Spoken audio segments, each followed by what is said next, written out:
Hi, and welcome to my very first devlog video. Before we get started, I just want to introduce myself. I am an indie game developer and a 3D journalist, and I have over 5 years of experience in Unity and Blender. I've also worked on a few games, but this game will be my first commercial release. In this series, I will be showing off the game that I'm currently working on, Feud. I'm currently developing in Unity and I'm using Playmaker, which is a visual scripting tool. I've also coded a little bit in C#, but I'm not that great. Actually, I'm really terrible in C#. Feud will be a free-to-play multiplayer mobile game. And as you can see, you're a chef and you have one hand which you will be using to cook fast food.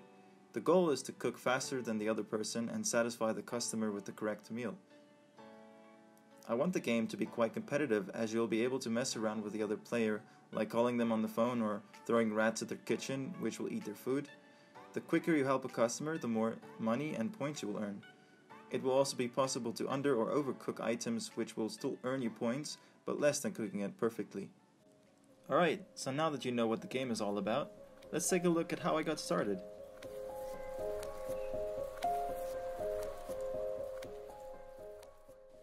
I started off with a basic controller for the player.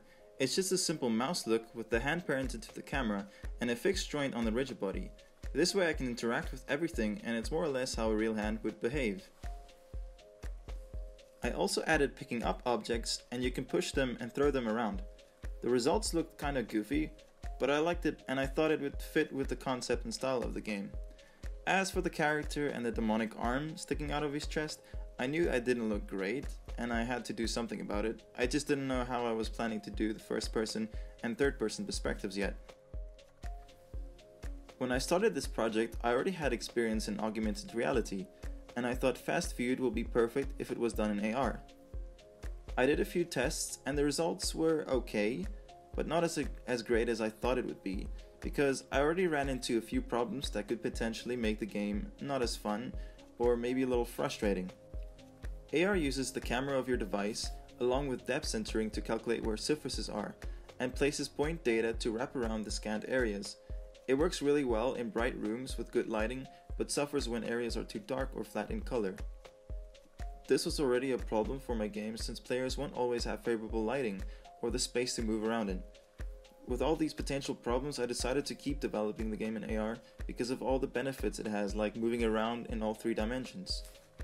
It wasn't too long after that when I knew AR wasn't going to be great for Feud. Moving around too fast or looking at blank walls would make the AR session lose its tracking, making the experience quite frustrating. This was a no-go since my game requires that the player moves around quickly. I also noticed that when I was holding the phone in landscape, I would inevitably cover the camera sometimes, which also lost tracking.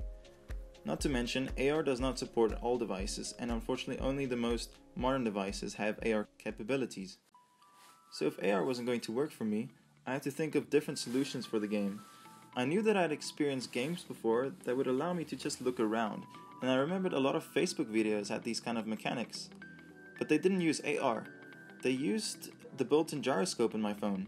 Almost all modern phones have a gyroscope, and most definitely have an accelerometer.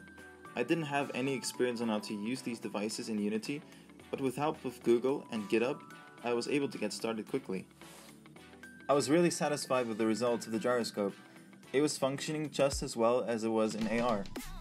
Next, I had to figure out how to do the movement of the player, since in AR, you would have to move around in your real space. I came up with a simple solution of a virtual joystick that works just as a traditional controller. This way you can stand in one spot and move around without worrying about walking into something. And it all worked out really well. After that, I made a similar controller for all the devices that don't have gyroscopes. Using the left and the right side of the screen, you can look and move around while tilting the phone with the accelerometer. My plan is to have the first controlling method active by default, and if your phone doesn't support it, it will just switch it automatically for you. Or you can switch it manually if you prefer that way. Alright, that will wrap it up for this week's devlog video. I'm planning to document the entire development process right through to putting the game on the Play Store. So I hope you guys enjoy the video, and if you're new and you like my work, please subscribe and like the video. It will really help me with making these videos in the future, and yeah, let me know what you think. Bye!